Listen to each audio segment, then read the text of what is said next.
Hello बच्चों, आज हमारा क्लास 7 का ज्योग्राफी है। 11 लेसन, लास्ट चैप्टर है हमारा। तो आइए हम अपना चैप्टर पढ़ना स्टार्ट करते हैं। लेसन का नाम है प्राकृतिक प्रदेश एवं मानव जीवन, टैंगा एवं टुंड्रा। आप जिस परिवेश में रहते हैं वहाँ वर्ष के अधिकांश महीनों में गर्मी का अनुभव होता है। कड़कड़ाती सर्दी कुछ माह की ही होती है। क्या आपने कभी विचार किया है कि जब हमारी पृथ्वी इतनी बड़ी है तो क्या सभी जगह एक जैसी ही अनुभव होता होगा? कल्पना कीजिए यदि वर्ष के अधिकांश महीनों में हड़कंपा देने वाली सर्दी पड़ती तथा कुछ महीनों के लिए झील व तालाबों का पानी बर्फ की तरह जम जाता, तो यहाँ के पेड़ पौधे, जीव जंतु और हमारे जीवन पर क्या प्रभाव पड़ता? आइए ऐसे क्षेत्रों के बारे में जानें। टैंगा प्रदेश। यह प्रदेश उत्तरी गोलार्ध में 50 डिग्री उत्तरी अक्षांश से 65 डिग्री उत्तरी अक्षांश के मध्य स्थित है। इसका विस्तार उत्तरी अमेरिका महाद्वीप में अलास्का से लेकर लेब्राडोर तक तथा यूरेशिया में फिनलैंड से लेकर उत्तरी पूर्वी साइबेरिया तक पाया जाता है। दिए गए मानचित्र संख्या 11.1 में इस प्रदेश के विस्तार को देखिए। इस प्रदेश की जलवायु विषम है। शीत ऋतु लंबी, कठोर और ठंडी होती है। शीत ऋतु में बर्फीली आंधियां चलती हैं और हिमपात होता है। नदियां और जलाशय 6 से 7 माह बर्फ से ढके होते रहते हैं। संसार का शीत ध्रुव कहलाने वाला बर्खोयांश नगर इसी प्रदेश साइबेरिया में स्थित है।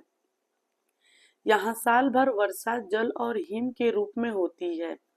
इस प्रदेश में शंक्वाकार वन पाए जाते हैं जिन्हें साइबेरिया में टैंगा कहते हैं। टैगा रूसी भाषा का शब्द है। इस आधार पर ही इसे टैगा प्रदेश कहा जाता है। ये वृक्ष लंबे, सीधे, पतले और नुकीली पत्तियों वाले होते हैं। ये सदैव हरे भरे रहते हैं। इनकी लकड़ी मुलायम होती है। ये वन केवल उत्तरी गोलार्ध में ही मिलते हैं। इन्हें बोरियल थवतमस्थ वन भी कहा जाता है।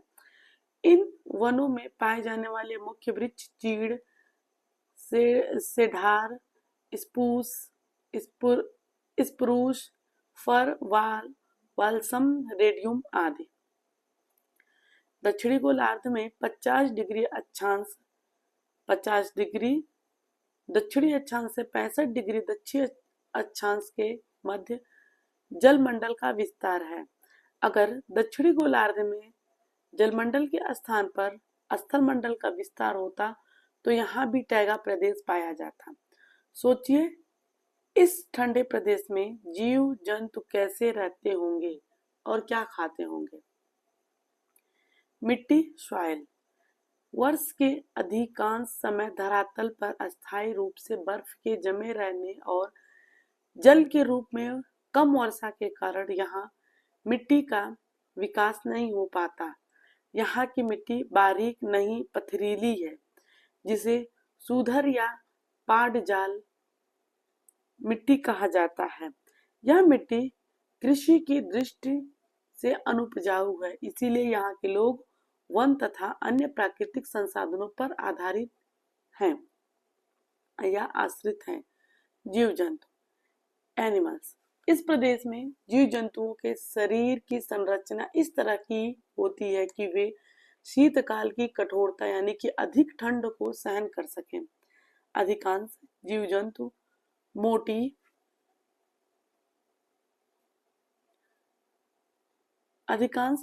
मोटी खाल तथा घने बाल वाले होते हैं। इन्हें समूरदार जानवर कहते हैं। यहाँ रेडियर, कैर्यूब, वीवर, हिरन, बारहसिंगा, रीछ, लोमड़ी एवं भेड़िया आदि समूरधारी जानवर पाए जाते हैं। यहाँ मौसमी परिवर्तन के साथ जीव जंतुओं के आहार की समस्या भी होती है। जब शीतकाल में धरातल पर बर्फ जम जाती है तब ऐसी परिस्थिति में कुछ जीव जंतु शीत निद्रा में हो जाते हैं, अर्थात भूमि के नीचे निष्कर्षीय पड़े रहते हैं। जैसे हमारे यहाँ सांप, छिपकली और मेढक जाड़े में भूमि के नीचे छिप जाते हैं। कुछ छोटे जीव बर्फ की परत के नीचे हो जाते हैं। वे बर्फ से ढकी झाड़ियों से अपना आहार ग्रहण करते रहते हैं, जैसे कि मछली आदि। कुछ प्राणी जाड़े के लिए पहले से ही आहार का संग्रह कर लेते हैं, जैसे वीवर।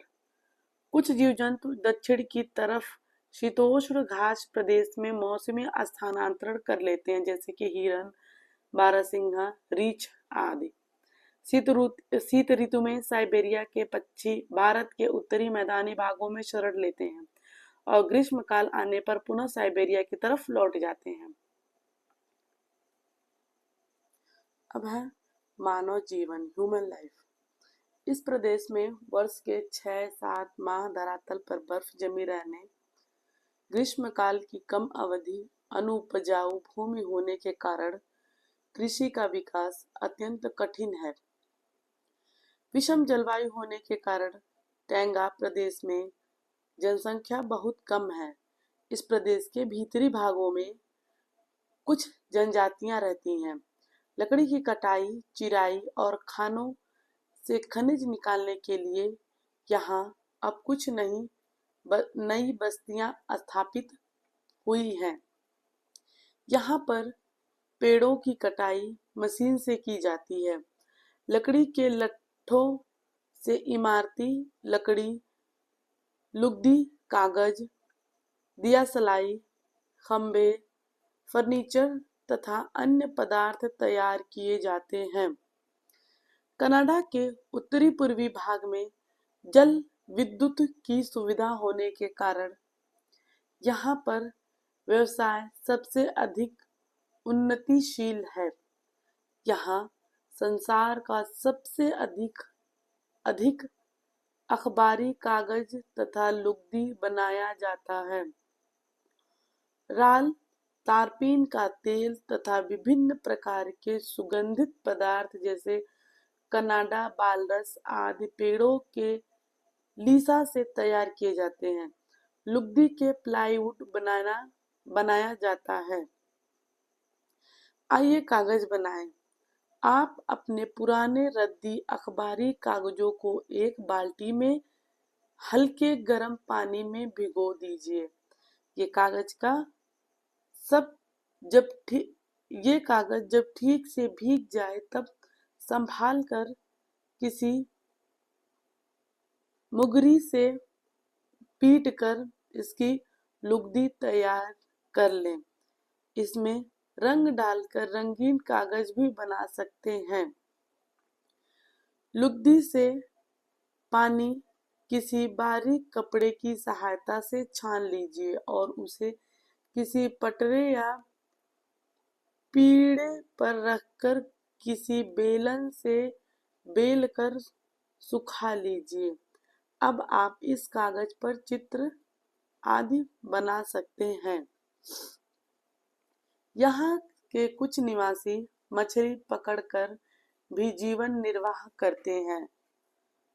श्वेत लोमड़ी, मिंक, अरमान, रेनडियर आदि पालने के लिए बड़े बड़े समूर के फार्म कनाडा व रूस में स्थापित किए गए हैं। इससे यहाँ के निवासियों का जीवन स्तर बदल रहा है। इस प्रदेश के दक्षिण में शीतोष्ण घास प्रदेश की सीमा पर जौ, राई और आलू उत्पन्न किया जाता है। साइबेरिया में ट्रांस साइबेरियन रेल यानी कि रूस तथा कनाडा में कनेडियन नेशनल और कनेडियन पैसिफिक रेल मार्ग इस वन प्रदेश के दक्षिणी सीमा पर है। टुंड्रा प्रदेश। आप गोलार्ध यानी कि मानचित्र पर उत्तरी ध्रुवी को देखिए। उत्तरी ध्रुवी के चारों ओर एक बड़ा सा सफेद क्षेत्र दिख रहा है। वास्तव में यह अंटार्कटिक महासागर का वह हिस्सा है जो पूरे साल बर्फ से बर्फ के रूप में जमा रहता है, टुंड्रा प्रदेश कहलाता है। यह उत्तरी गोलार्ध में 350 अक्षांश 65 डिग्री अक्षांश के उत्तर में उत्तरी ध्रुव के समीप वर्ती भागों में एक पतली पेटी के रूप में फैला है। इसके क्षेत्र में एशिया, यूरोप और उत्तरी अमेरिका के उत्तरी भाग हैं। इसे मानचित्र 11.6 पर देखिए। टुंड्रा प्रदेश का मौसम। टुंड्रा प्रदेश का मौसम कैसा होता है? यह एक ऐसा क्षेत्र है जहाँ कई महीने लगातार रात रहती है और कई महीने लगातार दिन। यहाँ 3 महीने नवंबर, दिसंबर व जनवरी में सूर्य दिखता ही नहीं, जबकि 3 महीने मई, जून व जुलाई में सूर्यास्त ही नहीं होता।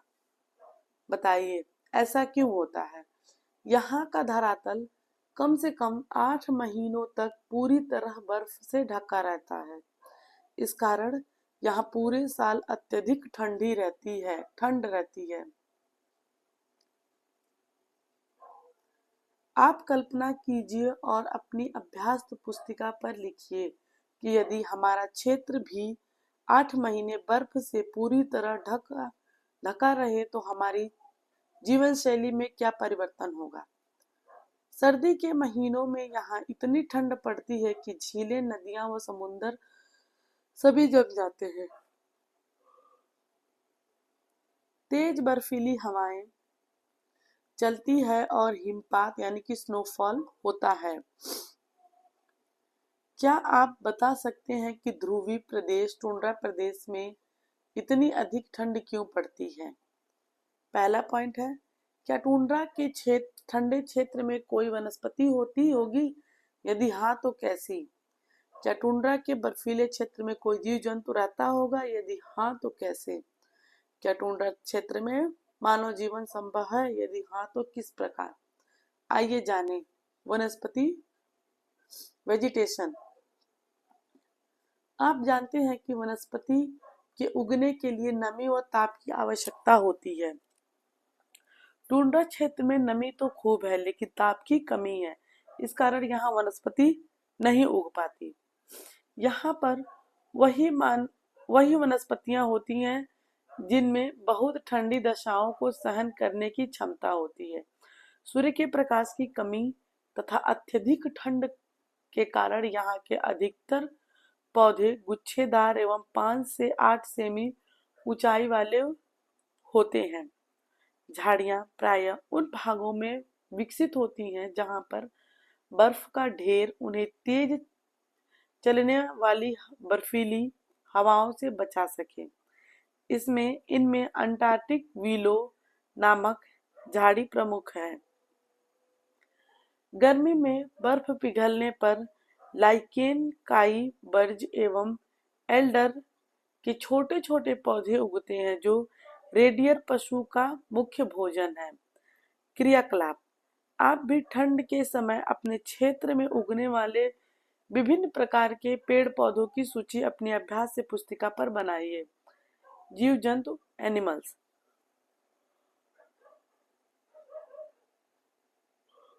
यहाँ के जीव जंतु के बारे में पढ़ेंगे। आप जानते हैं कि टुंड्रा प्रदेश में अत्यधिक ठंड पड़ती है, फिर भी यहाँ रेडियर, ध्रुवीय भालू, आर्कटिक लोमड़ी, मस्क बैल, कैरिबू, भेड़िया, लेमिंग आदि जीव जंतु पाए जाते हैं। ये इतनी अधिक ठंड में कैसे जीवित रहते हैं, आइए जानें। मस्क बैल स्थूल शरीर वाला शाकाहारी जंतु है जिसके शरीर के ऊपर मोटे बालों का घना आवरण होता है जो अत्यधिक ठंड से उसकी रक्षा करता है। गर्मी में यह आवरण झड़कर गिर जाता है। आर्कटिक लोमड़ी के शरीर पर घने बालों का दोहरा आवरण होता है जिस कारण वह शून्य के नीचे 50 डिग्री सेल्सियस तक ठंड सहन कर लेती है। यह है आर्कटिक लोमड़ी।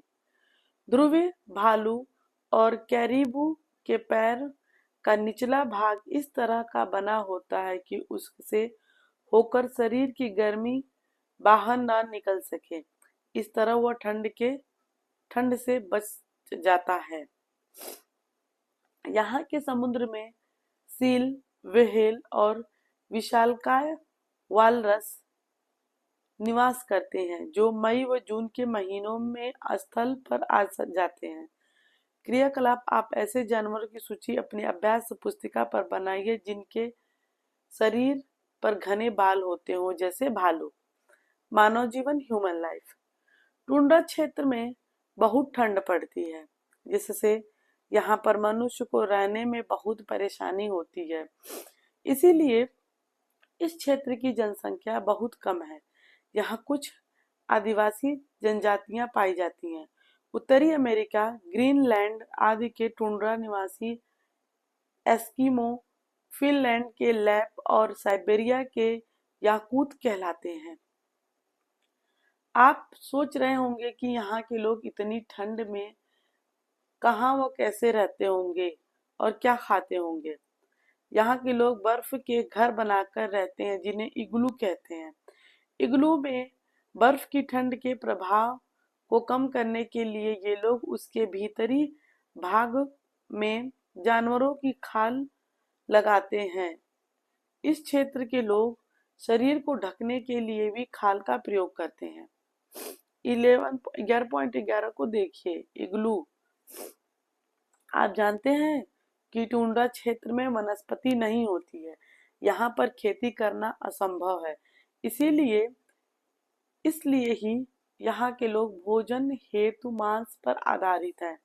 ये लोग मछली, सील, व्हेल, वालरस, लोमड़ी और ध्रुवीय भालू का शिकार करते हैं। ये जानवर टुंड्रावासियों के जीवन का आधार है। ये लोग जानवरों का शिकार हार्पून व तीर कमान से करते हैं। शिकार के लिए ये लोग नाव का प्रयोग करते हैं, जो हड्डी व खाल मड़कर बनाई जाती है। इन नावों को क्या कहते हैं? यहाँ के लोग जानवरों को मारकर उनकी खाल निकालकर सुखा लेते हैं। ये खालें पहनने, ओढ़ने, बिछाने, तंबू बनाने, नाव व जमीन पर चलने वाली बिना पहिए की गाड़ी स्लेज बनाने के काम आती है। इसके बाद भी जो खालें बच जाती हैं, उन्हें वे व्यापारियों के हाथ बेचकर अपनी जरूरत की चीजें खरीद लेते हैं, जैसे अनाज, चाय, तंबाकू, चाकू, कुल्हाड़ी आदि। सील की चर्बी जलाकर रोशनी करने के काम आती है। ये लोग गर्मी के समय अधिक से अधिक शिकार करके सर्दियों के लिए मांस सुरक्षित कर लेते हैं। यहाँ के लोग रेडियर व ध्रुवी कुत्तों के झुंड पालते हैं। रेडियर से इन्हें दूध, मांस, चर्बी, हड्डी व खालें मिलती हैं। ध्रुवी कुत्ते स्लेज गाड़ियों को खींचने और शिकार में सहायता करते हैं। पिछले 50 वर्षों में टुंड्रावासियों के जीवन में पर्याप्त अंतर आया है। इनके जीवन स्तर में सुधार हेतु प्रयास किए जा रहे हैं। अब ये लोग खालों के स्थान पर फर वाले कपड़े, हार्पून के स्थान पर राइफल, क्याग के स्थान पर मोटर वाली नाव का प्रयोग करने लगे हैं। अब ठंड से बचने के लिए ये लोग इग्लू की छत पर कालीन लगा देते हैं। रूस की सरकार ने रेडियर फार्म बनाए हैं, जिससे इनके जीवन स्तर में सुधार हुआ है। इग्लू में प्रयोग की जाने वाली कालीन की आपूर्ति आपके प्रदेश के भदोही जनपद से भी की जाती है। और भी जानिए। रॉबर्ट पियरे उत्तरी ध्रुव पर पहुंचने वाले पहले व्यक्ति थे। एमडन्स दक्षिणी ध्रुव पर पहुंचने वाले पहले व्यक्ति थे। टुंड्रा प्रदेश में चलने वाली बर्फीली हवाओं को ब्लिजार्ड कहते हैं। कनाडा के कोड़धारी वनों में लकड़ी काटने का व्यवसाय करने वाले लोगों को लंबर जैक कहते हैं।